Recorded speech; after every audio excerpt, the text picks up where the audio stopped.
Hi, it's Chillmonger. I'm on my LB tips today. I want diversity in movies and films. That's something that's clear if you watch my show. That's something that I want more than I want white characters and white actors. However, in this case of franchises that have existed for a long time, a lot of the times, with the exception of Fast and Furious, these 20-year-old franchises or even longer have white actors, male, specifically straight white male actors or characters in the lead position. There's nothing wrong with that. Making it seem like there's something wrong with their identity is actually the opposite message of what we should be doing. If I was a Marvel studio producer, Hollywood people, if they vision them that way, the enemy is the white male. What you're doing is creating racists. You're giving ammunition to the cause, because what comes from this usually is, well, we gotta belittle him. Well, we gotta have a woman tell him what to do. Yeah, this will counter the years of underrepresented characters. This is how we fix that. By treating them bad, it raises everyone else. Wrong. Don't do that. And then there's every other, that's not just male female thing, it's everything under the sun. Sexism, racism, interchangeable. With racism, what I don't need is for the believers of the Aryan race, those people, Jews will not replace us. That's what they were saying.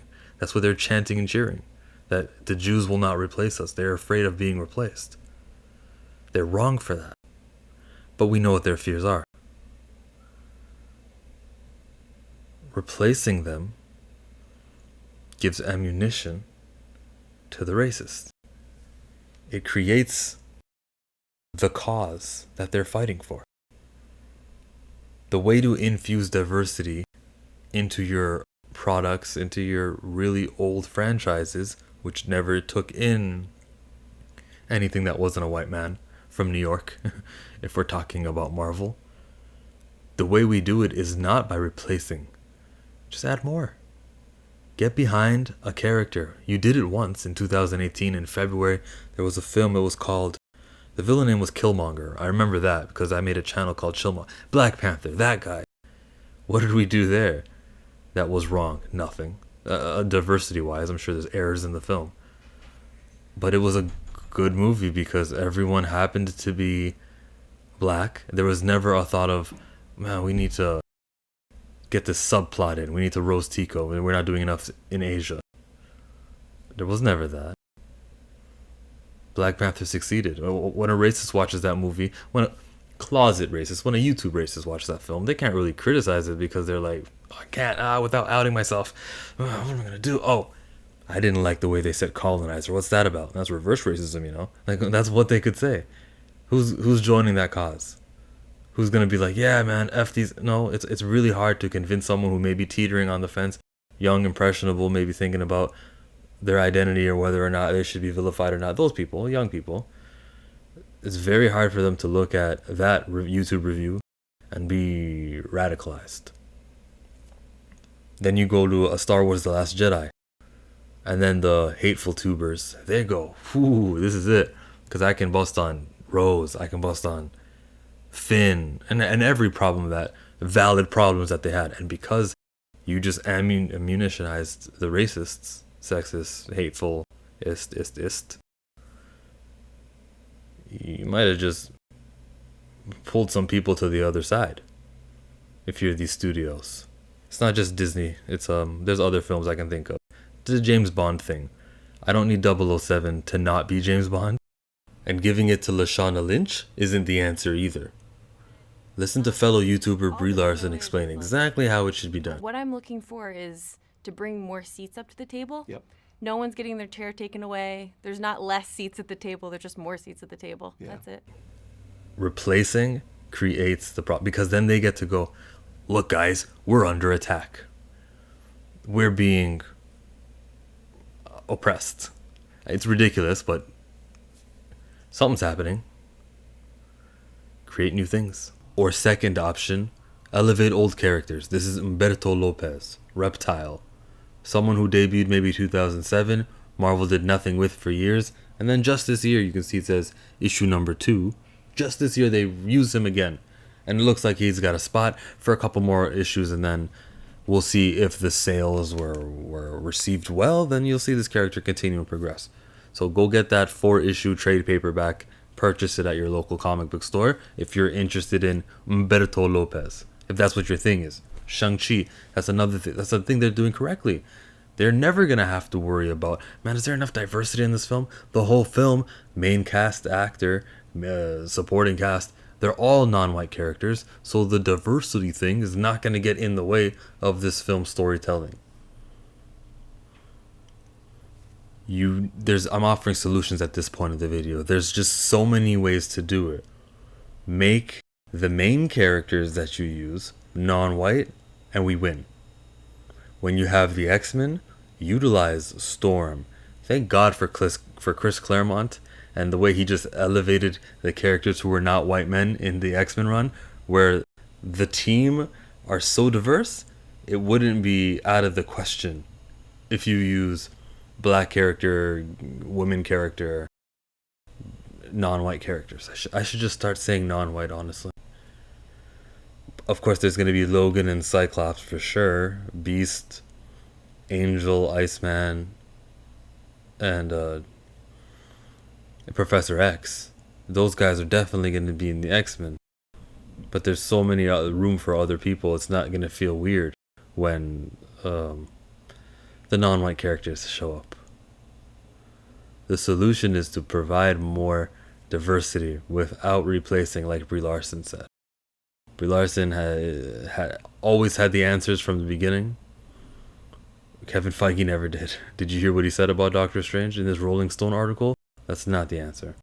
And this is the clip of Victoria Alonso. So you guys have a lot of toys to play with now in the future, including the X-Men, right? Yes. Could you, of course you can't tell me much, but can you give me a little hint of what the future is coming? Where is the future going and the excitement? I don't know where the future is going. It's funny that people call it the X-Men. There's a lot of female superheroes in that X-Men group, so I think it's outdated. Now, I don't believe for a minute that the word X-Men is not going to be in the title of the new X-Men film, and that they won't actually call the X-Men, because even if they did, I'm still going to call the X-Men, and so is everyone else. So the word men is in the word woman. There's just so many. This is the battlefield we were choosing for that? That's crazy. What? Change the English language if we're going to outlaw the word men, or if it's out of date, out of time, or outdated. So it's very wrong. It's very nuts. But people, young impressionable young folk, are gonna look at this and go, I am a man. What is wrong with me? Nothing. If they're choosing this battle against my identity, then I will be the opposite. And then Marvel just created the misogynists. They ammunitionized the people who were gonna use this. This is their battle cry. Look, Marvel thinks it's crazy to be a man.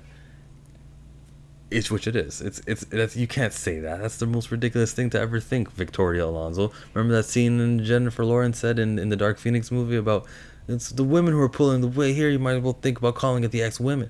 What was that? It had nothing to do with the movie at all. It had nothing to do with anything in the history of X-Men. Strange, but the belittling, the taking down of one doesn't elevate the other, and that's a huge ass problem here. There's so much more to talk about on this topic, but maybe this opened your mind to something. But I've been always thinking about this. I always look at things from the perspective of others, and fueling your enemy is what's happening here at Marvel. Truthfully, this is a corporation. They only pretend to advocate to others for money. Shang-Chi, so let's not use the word Asian, let's say the people with monolids and epicanthal folds in their eyes. That look, whether you're born in the country of China or not. It's nice to have that represented on screen, isn't it? Because, a billion people look like that. but they're doing it because the Chinese box office is profitable, and maybe giving something directly for them may pay off. It hasn't for the, what's it called, Mulan movie. I think this is the second experiment that they're doing, and then if a third one fails, then okay, cool. The Chinese thing, we can't market to them. They just like what everyone else likes, and you'll see it stop. Marvel, Disney, I'm talking. You know, the Star Wars films don't do gangbusters in China. They don't have the history, the lore of and longtime fans of Star Wars. So nostalgia is a great reason for why Star Wars succeeds. Little FYI, if you didn't know. That was the video, and this is the outro. I'm pleased to announce that I now have a Teespring store. Find the Chillmonger logo filled in, not filled in, or however you like it on the Teespring store. You can also find me on Patreon to support me at $1 US or 10. Thanks.